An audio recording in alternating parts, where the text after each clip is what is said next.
Welcome to Dark Reddit, your late-night escape into eerie calm. I'm Alex, your host for tonight's journey into the shadows.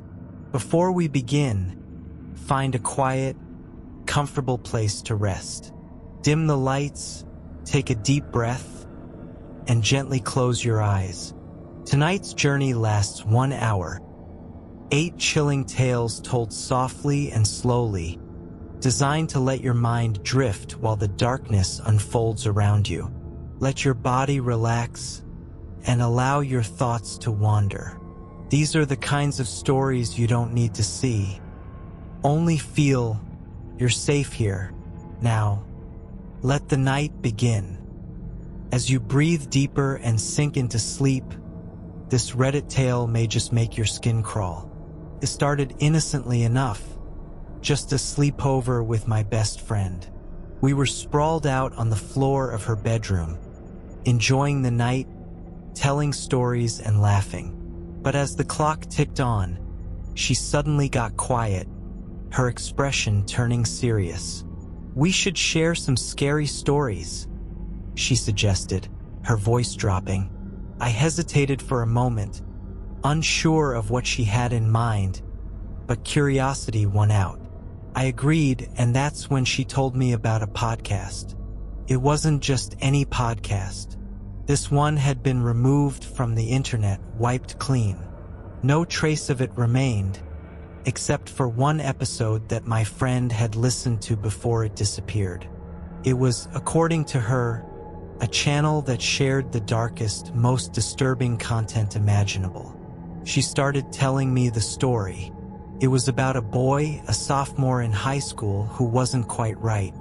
He had a disturbed mind, something that set him apart from other teenagers.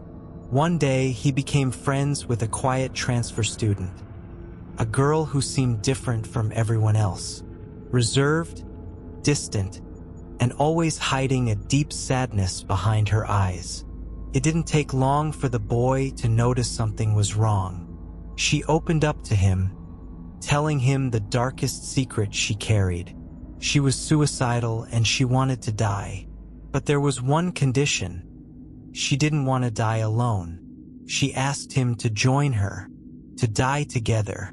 The boy, whose mind was already unstable, agreed. He didn't hesitate. The thought of doing it together, of escaping the pain they both carried, seemed comforting. The next day, the girl took him to a secluded lake with a pier. She led him to the edge of the water, her hand tightly clasped around his.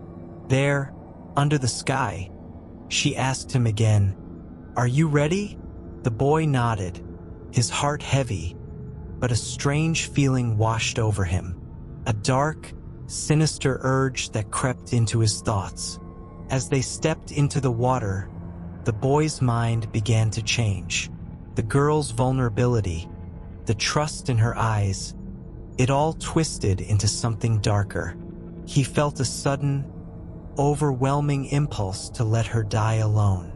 In that moment, he pulled himself up from the water, his hands gripping the pier to hoist himself out. The girl, confused and terrified, reached for him, desperate to keep them both connected, desperate to not die alone. Her fingers brushed his leg, her grip weak, but the boy didn't reach down to help her. Instead, he lay on his stomach on the pier, watching as her hand slipped away. She struggled in the water, her last attempt to hold on to life, but it was futile. He pressed her head into the cold water, watching as she drowned. He said that no one ever found out. He never got caught. He moved on with his life as if nothing had happened. I couldn't even breathe as my friend finished telling me the story. The heaviness of it sat in the room like a suffocating fog. I couldn't understand how anyone could do such a thing, but the worst part was knowing that the boy didn't regret it. He simply moved on without remorse. I tried to push the thought away, but it haunted me. I didn't want to hear more, but the story lingered in my mind. That dark podcast, the chilling tale of a boy's descent into evil. It was the kind of thing that made me rethink every story I ever heard. The whole thing felt wrong, dark, and I still couldn't shake the image of that girl's terrified eyes as she drowned. "Never listen to that podcast," my friend whispered. "Trust me."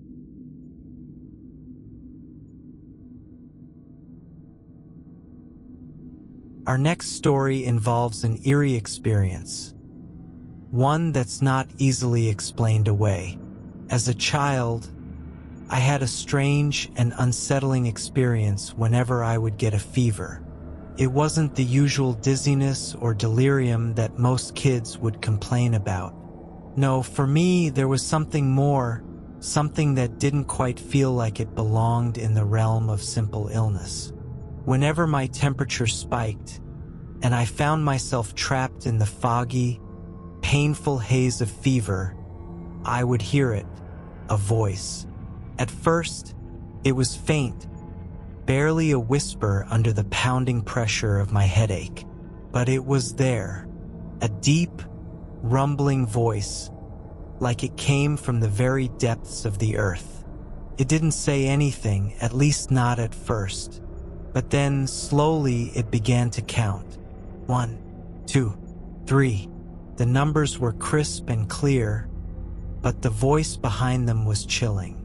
Each number rang in my ears, like a drumbeat echoing from some dark, forgotten place.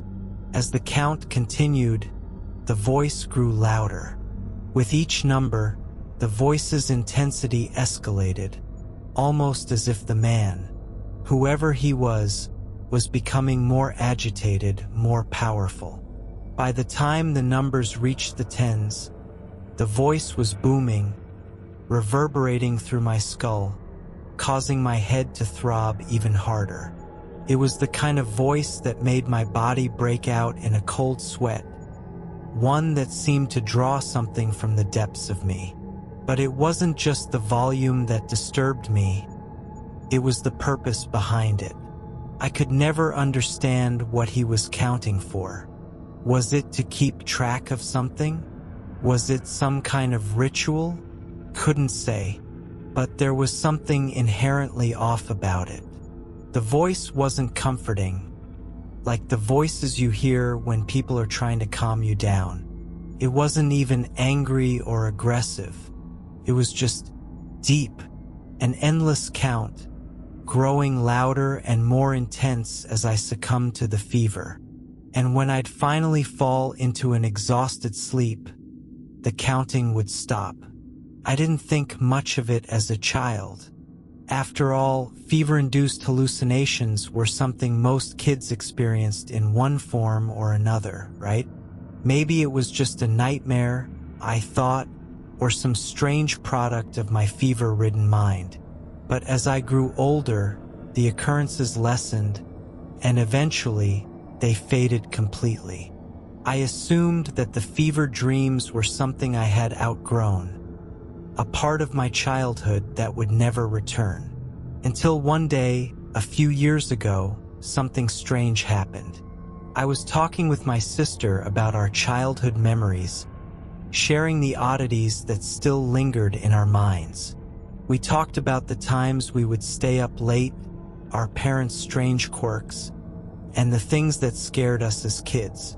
And then, almost casually, I mentioned the counting. How I used to hear a man's voice counting in the deepest tones whenever I had a fever. I was laughing when I said it, brushing it off as a silly childhood memory, but my sister's face froze. "You heard that too?" she asked, her voice quiet, almost nervous. I blinked, surprised. "You remember it?" She nodded slowly, her eyes widening with the same unease I felt all those years ago. "I thought it was just me. I heard it too. Same thing. That deep voice. Counting." I was speechless. Couldn't believe it. How could this be possible? My sister had heard the exact same thing. She had experienced the exact same fever dream. The counting. The deep, resonating voice, the growing intensity, everything. It was almost too surreal to be true. We spent the next few hours talking about it, trying to make sense of the strange coincidence. How was it possible that we had both heard the same thing at different times and yet never spoke of it to each other? Had it been some kind of shared hallucination, or was there something more to it? To this day, neither of us has a definitive answer. It's been years since either of us has had another fever-induced episode, and the voice has not returned. But the memory of it still lingers in the back of my mind, haunting me in the quiet moments. And when I think about it now, I'm not sure if it was something we imagined, something connected to our childhood illness, or if it was something else entirely, something more mysterious, more unsettling that we were never meant to understand. The worst part, however, is the feeling it leaves behind. Even though it's been years since the counting stopped, every time I think about it, I get the same chill down my spine, the same sense that something dark and unfamiliar had been trying to reach us through the fog of illness. It's not terrifying, but it's enough to make you question the limits of your own mind. And the most unsettling part? My sister and I still can't shake the thought that the counting might have been more than just a product of a fevered dream. Something about it doesn't feel finished. The numbers seem to carry a weight, a rhythm, a purpose that we can't explain. I don't know if I'll ever have the answers, but now, when I look back on it, I'm not so sure it was just the fever. Maybe it was something more, something that just stayed with us.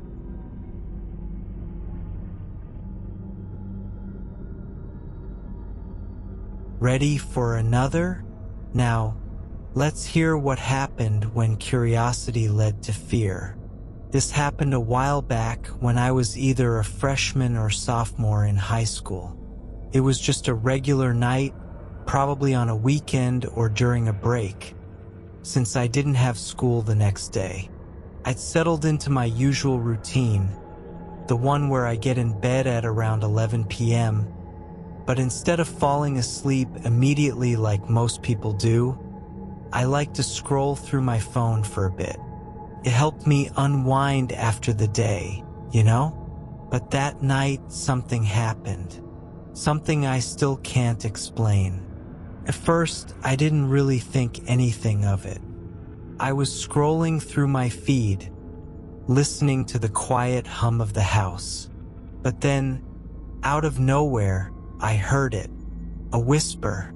It wasn't the kind of whisper you'd expect, though. It didn't sound like someone was talking softly in the room. It was more like a distorted whisper, almost like it was being played on a record player, and the speed was increasing. You know that feeling when you hear something and instinctively, deep down, you know something's wrong? That's what I felt. It didn't sound natural. It was almost like it was on a loop. At first, I thought maybe it was a weird sound coming from my phone. But when I turned the volume down, I realized that the whispering wasn't from a video or anything. It was just there. It was louder now, the whispering growing faster, as though it was urging me to hear it. It was unnerving. It sounded almost exactly like those creepy whispers from the Mandela catalog. The ones where the alternates talk in an eerie, distorted tone, almost like they're trying to communicate something sinister. My heart dropped. The hairs on the back of my neck stood up. Something told me not to turn around, that whatever it wasn't something I wanted to confront. So I didn't.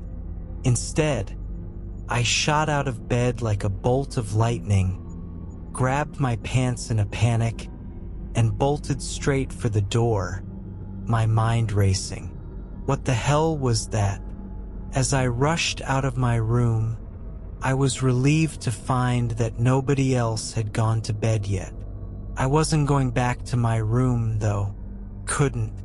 I felt like I'd be risking something. I crashed in my sister's room that night, not even bothering to explain why. I just had to get away from whatever that was. And still, to this day, I have no idea what caused that whispering. Could have been anything, really. Maybe it was just a strange noise from the house settling. But it didn't feel like that. It felt deliberate, like it was trying to tell me something, or worse, to make me listen. I've never experienced anything like that before or since. And every time I remember it, that same feeling of unease creeps back. Maybe it was just my mind playing tricks on me, or maybe it was something else. Something I'll never be able to explain. But I'll never forget that night. Ready?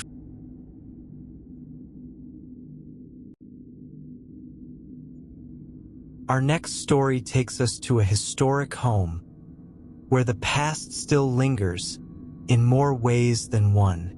I've worked in historic houses for years, spending my days in places filled with rich history, where the walls themselves seem to whisper secrets of the past. The question I'm always asked, without fail, is whether the house is haunted. I'd always laugh it off, giving the same answer every time. No, it's not haunted. I'd say it with a sense of certainty, confident that nothing strange had ever happened to me. That was, of course, until one peculiar day. The house I worked in was an old mansion, a sprawling place with creaky floors and rooms filled with antique furniture. It was beautiful in a way that only houses with a past can be, full of character, with each room telling its own story. I had grown accustomed to it, becoming almost one with the space. I was respectful of the history it held, understanding that once, this had been someone's home. People had lived here, loved here, and yes, people had died here too. It was a place that held memories, not just objects, and I always treated it with the care it deserved. It was getting late on this particular evening, and the sun had long since dipped below the horizon. I was the last one left, closing up for the night. I'd already locked the front door, and the house was quiet, save for the sound of my footsteps echoing through the empty halls. I was alone, and that quiet solitude felt peaceful, as it usually did at the end of a long day. I was in the basement, finishing up my duties when I accidentally slammed the door shut behind me. The sound echoed through the house, loud and jarring in the otherwise peaceful silence. It was a mistake, of course, but one that startled me nonetheless. I muttered to myself, more out of habit than anything else. "Oh, sorry," I said, my voice almost too loud in the quiet space, as if apologizing to the house itself. The moment I spoke, the air in the room seemed to shift. It was subtle but noticeable. It was as if the house had paused, waiting for something. And then, out of nowhere, I heard it. Laughter came from above, from the floor above me. The sound of a woman's laugh, light and carefree, echoed down the staircase. The kind of laugh that was filled with joy, like someone who had just heard a good joke. But there was no one else in the house. I knew that for certain. I had checked every room, locked up every door, and now I was alone in the house. I stood frozen for a moment, listening. The laugh echoed again, faint but unmistakable. It wasn't a sound that should have been there. It was as if the house itself had come alive for a moment, revealing a voice from the past. I didn't feel scared, though. In fact, I almost felt a sense of calm wash over me. The laugh wasn't menacing. It wasn't eerie. It was simply human.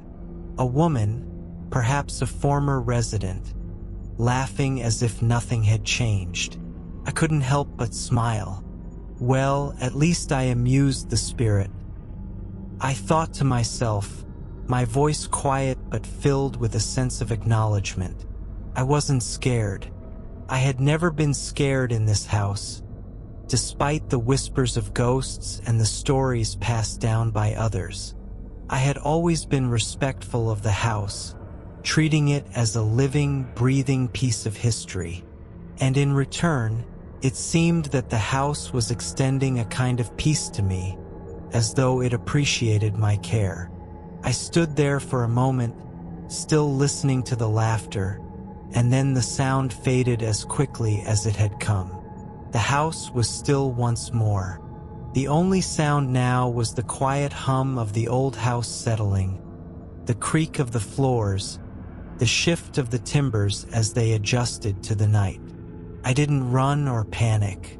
Instead, I finished locking up the basement and went through the rest of the house, checking all the rooms one final time.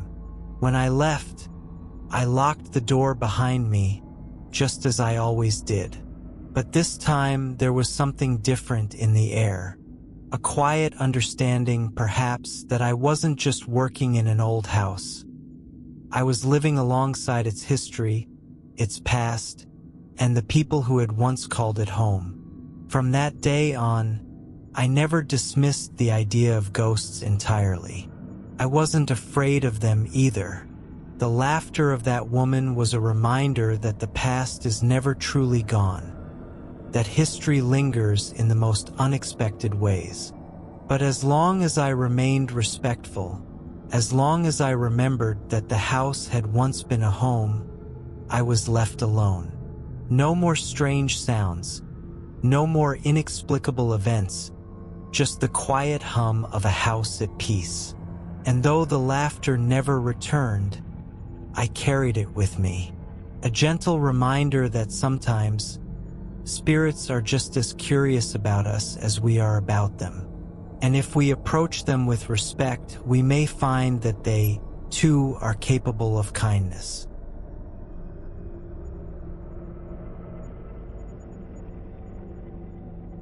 Now, let's hear what happened when curiosity led to fear. It was supposed to be a fun weekend getaway.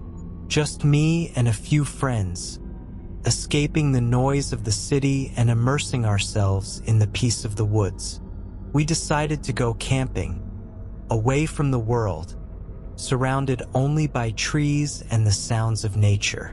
The fire crackled merrily in front of us, the kind of fire that makes you feel warm and safe, like nothing could possibly go wrong. We were all telling stories, the usual campfire tales, ghosts, monsters, and things that go bump in the night. It was one of those nights where the darkness felt thicker than usual, where every gust of wind through the trees seemed to carry a whisper. We were laughing, comfortable in our little circle of light, but that's when it happened. At first, it was subtle, a whisper, a rustling in the distance. We all paused, turning our heads toward the edge of the forest, trying to pinpoint the sound. It was too far to be anyone in our group, and at first we convinced ourselves it was just the wind. But as we sat in silence, the sound grew louder. It wasn't wind, not this time. It was a whispering, a low, eerie murmur that seemed to come from deeper in the woods. The voices sounded like they were speaking in a language we couldn't understand. There were multiple voices, layered on top of each other, all whispering at once. But the worst part, the words weren't clear, and it didn't sound human. We exchanged nervous glances, trying to convince ourselves it was someone else out there. Maybe another group of campers playing a prank. But the more we listened, the more unsettling it became. The whispering wasn't just strange. It felt wrong, like it didn't belong in this world. The chill in the air seemed to grow colder, and suddenly, The warmth from the fire felt distant. The forest around us, once calm, now seemed alive in a way we couldn't explain. Then one of my friends, Mike, who was sitting closest to the trees, stiffened. His eyes widened, and his voice dropped to a whisper as he pointed toward the trees. "Did you guys see that?" he asked, his voice trembling. We all turned in unison, our flashlights scanning the area where Mike had pointed. There was nothing at first, just the dark outlines of the trees swaying in the wind. But then we saw it. Between the trees, there was something moving. It wasn't an animal, not by any means. It was tall, impossibly tall, and its movements were unnatural. It didn't walk like a person. Its arms were too long, extending unnaturally as it shifted between the trunks of the trees. The creature seemed to glide, more like a shadow than a physical being, and the way it moved made every one of us freeze in terror. We couldn't explain what we were seeing. It didn't look like anything from the stories we told around the fire. No ghost, no animal, nothing we could place. It was like something from a nightmare, something that shouldn't exist in the daylight. The whispers grew louder, the voices more frantic, as if the creature was communicating with the forest itself. The air felt thick, and for a split second, it seemed like the entire world around us had stopped, except for that figure moving between the trees. Without a word, we all stood up at once, grabbing our things and rushing to the cars. No one said a thing, but we didn't need to. We all knew that staying there was not an option. The fear was real, and every instinct in us told us to get away. Fast. We didn't look back until we were safely in our cars, engines running, the lights cutting through the dark. No one spoke during the ride home, each of us too shaken to even attempt to explain what we'd seen. But we all knew something out there wasn't right, something that didn't belong in the woods. And we all agreed silently that we'd never go back to that spot again. To this day, the memory of that night lingers.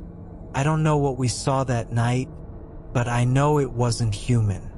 The voices, the tall figure, the way it moved through the trees like it wasn't bound by the same laws of nature. There's no way to explain it. And after that, I've never been able to shake the feeling that something else is out there, watching from the dark corners of the woods. I haven't been camping since.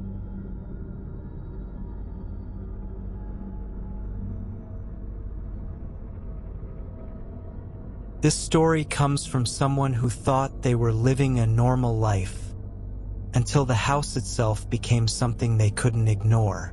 I lived in a house for 8 years, 8 long, strange years. A house that was constantly in motion, even when it was quiet. At first, I didn't believe in ghosts or spirits. Sure, I had heard the stories, but I never thought they could apply to me. That was until I spent nearly a decade in a house that constantly defied logic. The first few months were uneventful, almost peaceful. But then it started. Small things, little things that were easy to brush off. The occasional creak of the floorboards, the subtle shift of shadows at the edge of your vision. Nothing overt, nothing that screamed, ghost. It was more like the feeling that someone was always just behind you, lurking out of sight. But then came the noises. The kitchen was the epicenter of most of it. It started with the sound of glass and dishes shattering, the clink of porcelain against porcelain, the sharp crack of something heavy hitting the floor. The noise was loud, impossibly loud, like a storm of broken glass. But every time I rushed into the kitchen to check, Everything was exactly where it should be. No shattered dishes, no broken glass, no mess. At first, I thought it was a trick of the mind. Maybe it was the house settling. Maybe there were pipes that were too loose and made strange noises. But when it happened in front of guests, when people heard it too, it stopped being so easy to ignore. I remember one time we had friends over for dinner, and we were all gathered in the living room, laughing and talking. The sounds came again, loud, unmistakable crashes from the kitchen. Everyone froze. We all looked at each other, wondering if we had heard the same thing. I was already up and rushing toward the kitchen before anyone else could speak. There was nothing there. No broken dishes, no mess. Just an eerie silence hanging in the air, as if the kitchen was daring me to make sense of it. I remember feeling a mix of frustration and unease, like I was being made to look foolish in my own home. The sound had been so real, so tangible, and yet nothing was out of place. And that wasn't the only oddity. There was one room in the house that had its own peculiar energy. It was an ordinary room, nothing special about it. But one day, while I was in there alone, I saw something strange. At first, it was just a flicker in the corner of my eye. But when I turned to look, I saw a small boy standing in the far corner of the room, staring at me with wide, unblinking eyes. He was dressed in old-fashioned clothes, like something from a different time, and he didn't move. He just stood there, perfectly still. I froze. I didn't believe in ghosts, so my first thought was that I was imagining it. I blinked, looked again, but the boy was still there. I felt my heart race, but my feet wouldn't move. I couldn't tear my eyes away from him. Then, just as suddenly as he had appeared, he was gone. I thought maybe it was just a trick of the light, or perhaps I had dozed off for a moment and had a dream. But over the next few months, I realized I wasn't the only one who had seen things in that room. Another person who stayed in the house mentioned seeing a boy in that very same spot. Then, another friend, someone I hadn't spoken to about the experience, described seeing a cat in the same room, a small, sleek black cat that seemed to materialize out of nowhere. I hadn't told anyone what I had seen, mostly because I didn't fully believe it myself. How could I? I had never been the type of person to believe in ghosts, spirits, or anything paranormal. But when other people started describing things they couldn't have possibly known about, things I hadn't told them, it started to feel less like coincidence and more like something I couldn't explain. But even though the house was undeniably strange, it wasn't scary. I never felt threatened, never felt as though I was in danger. It was more like living in a house that had a mind of its own, with odd quirks that made it feel like it was alive in some way. The small boy in the corner, the sound of broken glass, the cat that appeared and disappeared. None of it was malicious, but none of it made sense either. There was a sort of comfort in the chaos, though. The house became a strange part of my life, one I couldn't shake even if I wanted to. I got used to the odd noises, to the occasional shadow moving out of the corner of my eye. After a while, it felt like the house was just another member of the family. When we finally moved out, I couldn't help but feel a bit sad. The house had been part of me for so long, its strange happenings a constant companion. And even though I couldn't explain any of it, I couldn't deny that the house had changed me. It had made me believe in things I never thought possible. To this day, I don't know what was happening in that house. Maybe it was haunted. Maybe it was just the quirks of an old building. Maybe it was something else entirely. But I'll never forget the experiences I had there. And I know I'm not the only one who had them.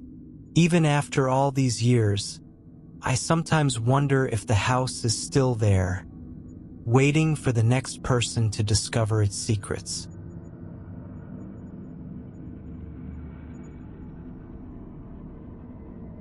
This story begins with an ordinary day that ended in whispers in the dark. It was just another evening, a typical night spent packing as I prepared for an upcoming trip. My 4-year-old son was in the living room, quietly playing while I worked. The house was calm, almost too calm, as the gentle hum of the air conditioner blended with the soft rustle of clothes being packed into my suitcase. But then, out of nowhere, something shifted. My son, standing near the door, peered out of the tall window that framed the entrance to the house. His small face was pressed against the glass, his little fingers tapping lightly on the window. It was dark outside, but the porch light illuminated the yard just enough to make the surroundings visible. "What's your name?" he asked, his voice soft but clear, as if he were speaking to someone outside. I froze for a second, unsure of how to respond. "Who are you talking to?" I asked, my voice trembling slightly, though I tried to mask it with curiosity. He looked up at me, his big eyes wide with confusion. "Mom, who is he?" I glanced at the window but saw nothing. The darkness outside gave no hint of any movement or presence. "You're creeping me out," I said, trying to laugh it off, but the hairs on the back of my neck stood up. "I don't see anyone out there." I turned on the porch light, hoping to reassure myself, and continued packing. But the unsettling feeling didn't fade. My son, however, seemed completely calm, like this was just a normal conversation. I shrugged it off, telling myself it was probably just his imagination running wild. 10 minutes later, I returned to the door to check on him. He was back at the window looking outside once again. His face had changed. His expression was no longer playful or curious. It was full of fear. "Look, Mom, a skeleton," he exclaimed, pointing towards the yard. I froze in place, a chill running through me. "What do you mean?"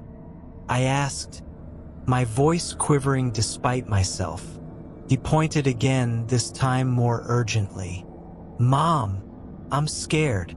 There's a skeleton out there." His voice shook, and his small hands gripped the windowsill. My heart raced, and I rushed to his side, looking out the window myself. There was nothing there, no figure, no shadow, no sign of anything unusual. Just the dark, quiet yard illuminated by the porch light. I didn't know how to explain it. "There's nothing there, honey," I said, though I wasn't sure if I was trying to reassure him or myself. Feeling a wave of unease, I reached for my phone and called my husband. I could hear the panic creeping into my voice. "When are you coming home?" I asked, trying to sound casual but failing. "I'm getting creeped out." As I waited for his response, my son went back to the window. To my horror, he began waving at the empty yard. "Waving at what?" I asked, my voice tight with fear.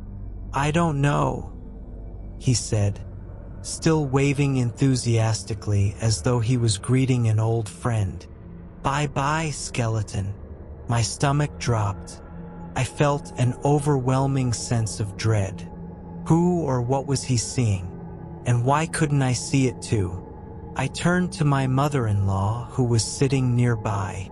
"Do you think he's just using his imagination?" I asked, trying to hold on to some semblance of normalcy. But deep down, I knew it wasn't just imagination. There was something more to this. She didn't seem as concerned as I did. "He's probably just pretending," she said, brushing it off with a nonchalant wave. But I could see the hint of uncertainty in her eyes, and I could feel it in the air. She wasn't a believer in anything supernatural, but even she couldn't ignore the strange events unfolding before her. Deciding to take a more direct approach, she stood up and walked outside, wanting to get a closer look for herself. But when she stepped into the yard and looked around, she saw nothing. No skeleton, no figure, no signs of anything out of the ordinary. She came back inside, still unconvinced. "There's nothing out there," she said, shrugging as she returned to her seat. I didn't know whether to feel relieved or even more disturbed. My son, however, was still acting as if everything was perfectly normal.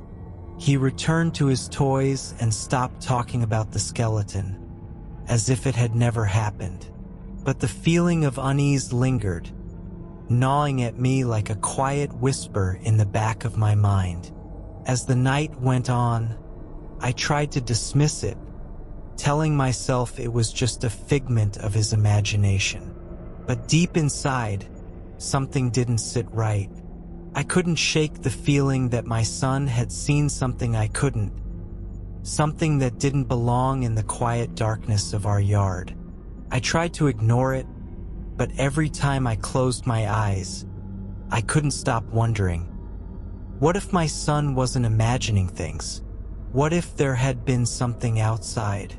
The next morning, everything seemed normal, but the memory of my son's words, the fear in his voice, and the way he waved at nothing still lingered. And now, every time I look out that window, I can't help but wonder, what was he really seeing out there?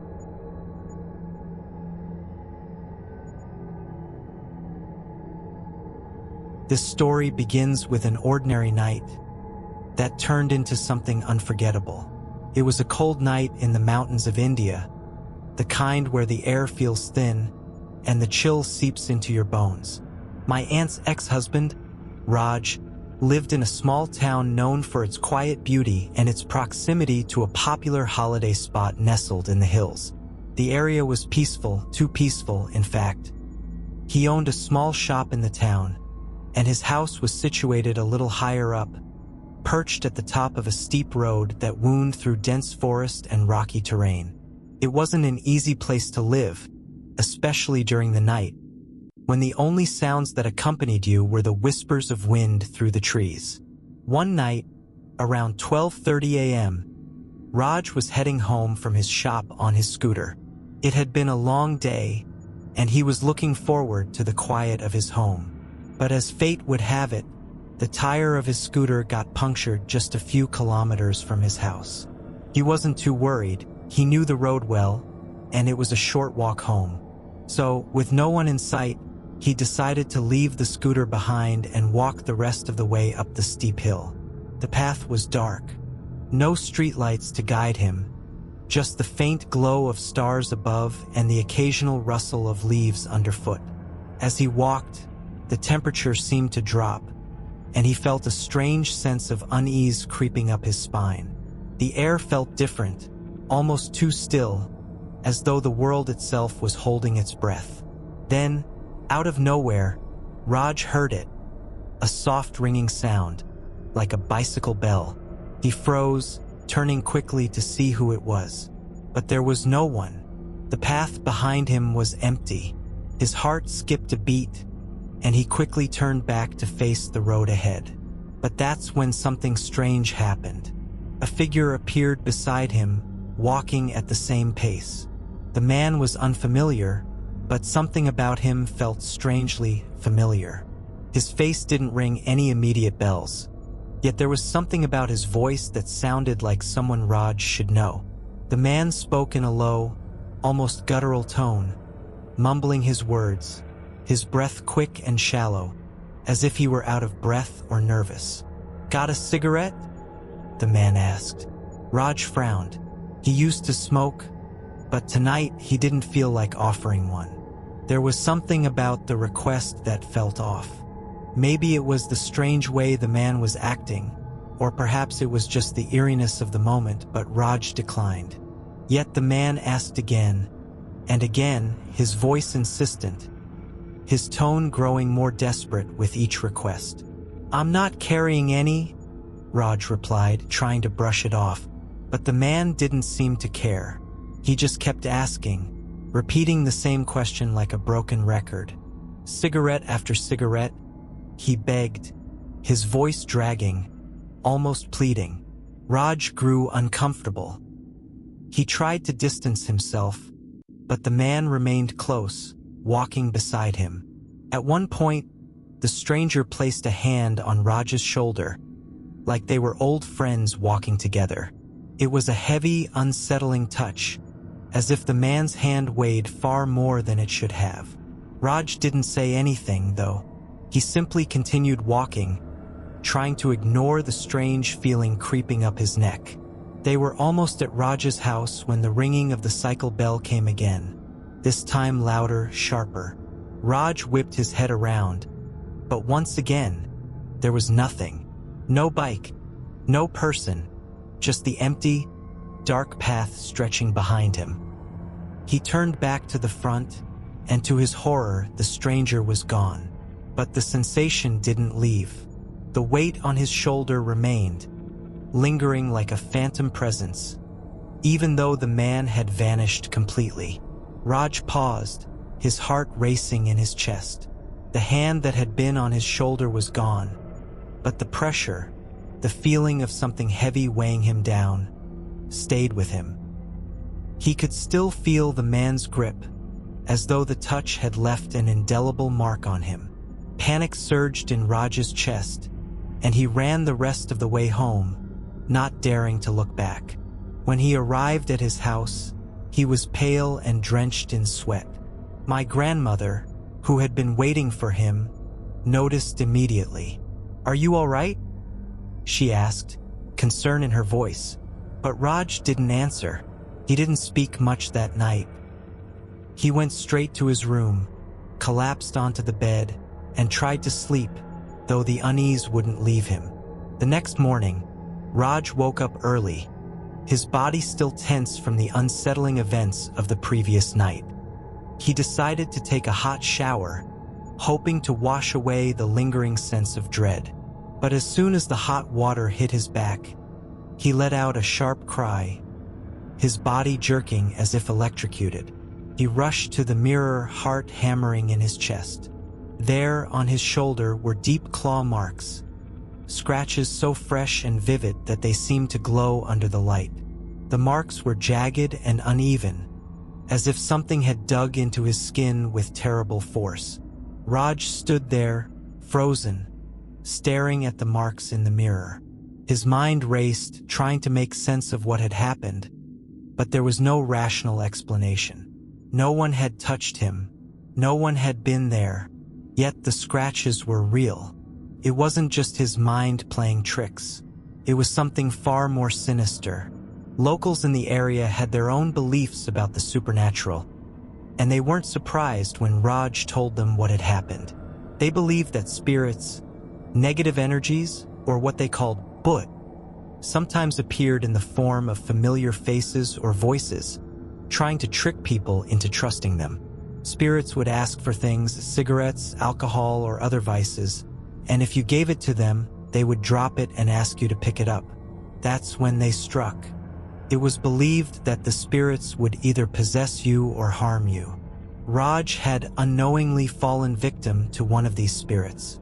The place where the stranger had vanished, just a few steps ahead of him, was near a small temple. The locals believed the temple was protected by a powerful goddess, and it was likely the goddess who had driven the spirit away. Raj couldn't help but feel thankful for the temple's protection. But even now, all these years later, the marks on his shoulder remained faint, a constant reminder of that night. A night when the line between the living and the dead blurred, and a man walking alone on a dark path became the prey of something far beyond his understanding. And every time Raj looked at those marks, he remembered that eerie feeling, the feeling of being watched, of being followed, and of something far darker than he could ever imagine lurking just behind him.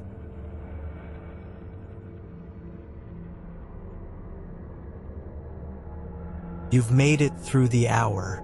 The stories are over now, and the night is quiet again.